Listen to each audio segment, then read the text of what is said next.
it in preseason. Do you like being that kind of Swiss Army knife, corner, safety, nickel? It doesn't matter. Like, you like playing everywhere?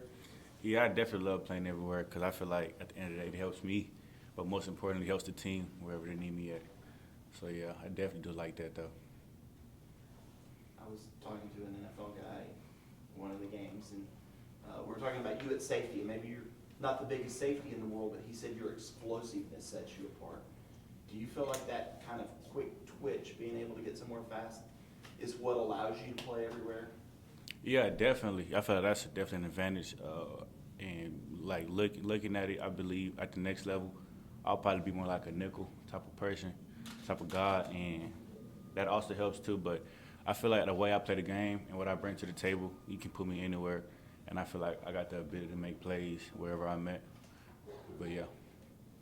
Can you tell us what happened with the elbow and what that was like going through that? Well, obviously it was difficult, but you know I got through rehab and did everything I needed to do to get back in there, and now I'm wearing a brace to help to protect myself. Does that affect your tackling at all? When you have to wear that? Nah, not really. Nah. Does it affect you in any way?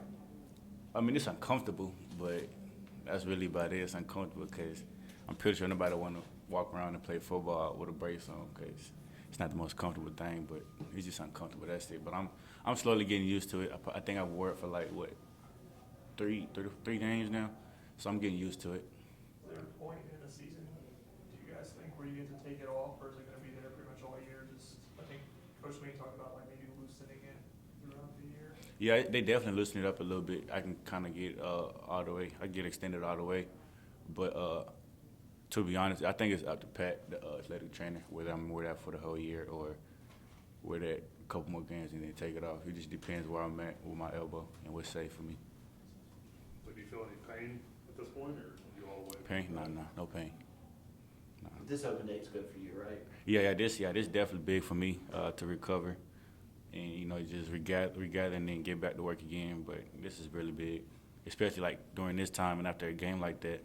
I feel like it's the right time to get the break and you know look back at things.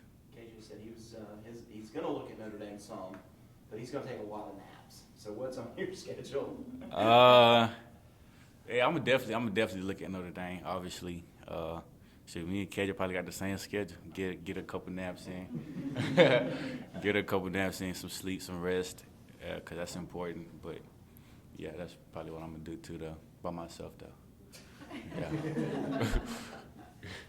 I don't think a lot of people probably understand what, number one, playing 8 games in a row at this level looks like. For you, what time do you start in the mornings and what time do you get to end at night during a regular game week? A regular game week? Every day, we got different times. Like Monday is a light practice, a mental Monday. It's not really like too much going on, just getting game plan together, getting everybody on the same page. And then Tuesdays is it's Tanoga Tuesday. That's a long practice. We working good on good, things like that. And then Wednesday is working man Wednesday. That's another good on good day. Get a couple things polished up with the game plan. And then Thursday, that's when we bring everything together.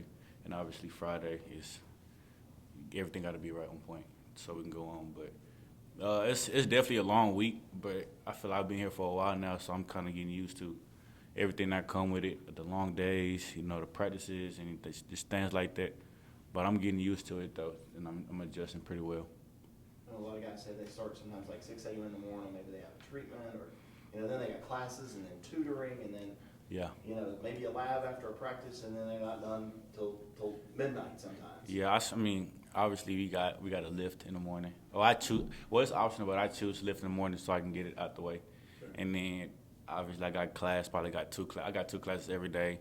I come in and get treatment on my elbow or whatever else I got going on, and then obviously meetings, film, and then tape, and then practice. But I usually get out of here probably like I'll probably say like 9:30 because I watch film right after practice. I go up there and watch some film and see what I need to correct. But every day I probably got here like at 9:30 for sure. And sometimes I probably get out of early like at 8 because I have tutoring. At night, yeah. On Thursdays, I have tutoring at night. You guys played so well after the first 4 possessions for the rest of the game. What what got better? You said, say that again? After the first 4 possessions by Syracuse, you guys played a lot better after that.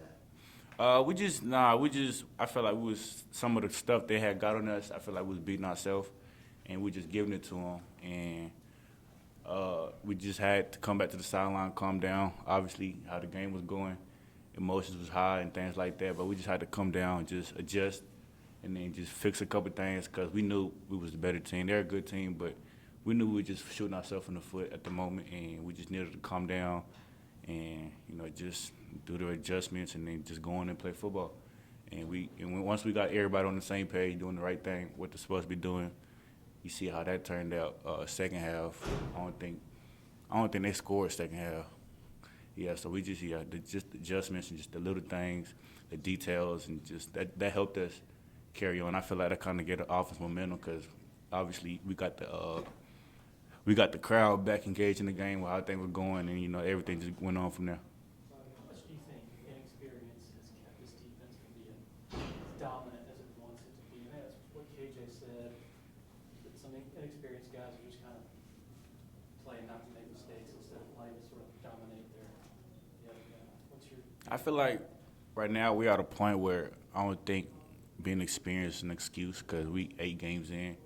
A lot of guys, everybody done played a lot. We got guys in the back end, like freshmen. Koval played a lot.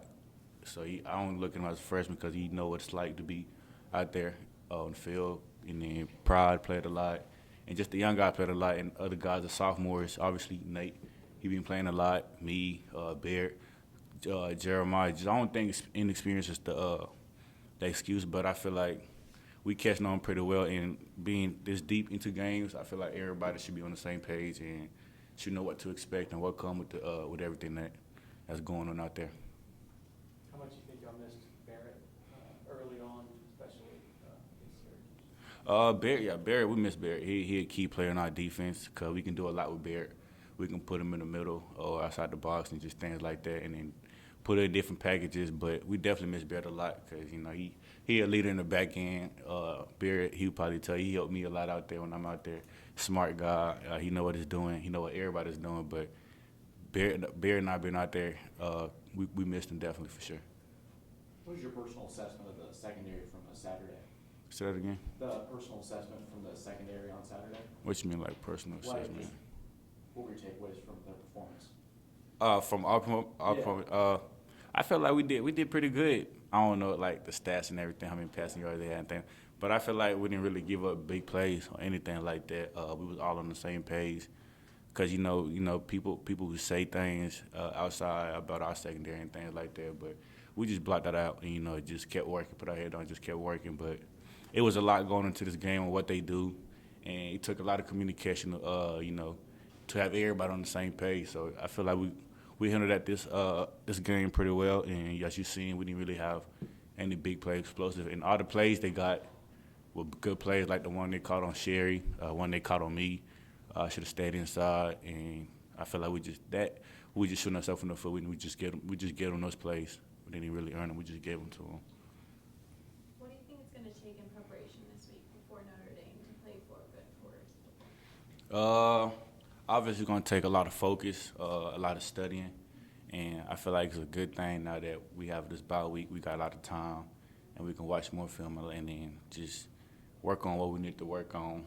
But it's going to definitely take a lot of focus because they're a good team, and just once again, just have everybody on the same page. I feel like that's something we kind of lack sometimes, but that's communication, have everybody on the same page. But I feel like if we got everybody on the same page on the defense, then I feel like we're really dominant for real on the D-line, linebackers, and in the back end. But it's going to take a lot of focus from everybody to lock in and get up there and watch a lot of film so you know what to expect and so you can be in position to make plays. Are there any questions on Zoom for Andrew? Any other questions in here? You almost said a pick 6. That play, wish you had that one. Man, I ain't gonna lie. I usually let plays go after they happen, but that's one play I wish I can get back and do it all over again. I promise you I'm catching it. I'm scoring on that play. But I don't know. I really honestly I know how I drop the pass. 'Cause I tried to catch it with my chest instead of putting my hands out, and it didn't work out well for me. But next time I learned from that, so next time I guarantee that I'm gonna catch it next time. And if I get the same opportunity, I'm gonna score. Is it an only thing for brace, like you're trying to use your body instead of your hands because extending, or?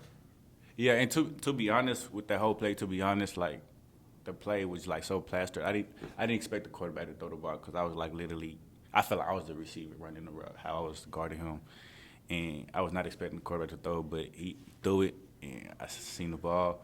I tried to jump it and catch it with my chest, but then I dropped it. And I dropped it. So yeah. Do you feel like there's still time for this defense to establish itself as, you know, one of the greats, one of the dominant groups that it was sort of talked about being coming into the season? Yeah, definitely. I feel like we still haven't reached our full potential on the defense side of the ball. Because as y'all know, we got dogs everywhere on the field. Our D-line is awesome, it's wonderful. They're pretty good. And I feel like it's still a lot of work needed to be done for us to reach our full potential. And I feel like, you know, in a couple games here, we're gonna put everything all together with our defense playing good and obviously our offense been scoring a lot. So having that too, we're gonna be able to dominate teams and play how we supposed to play like Clemson. All right, thank you, Andrew. Yeah, appreciate it.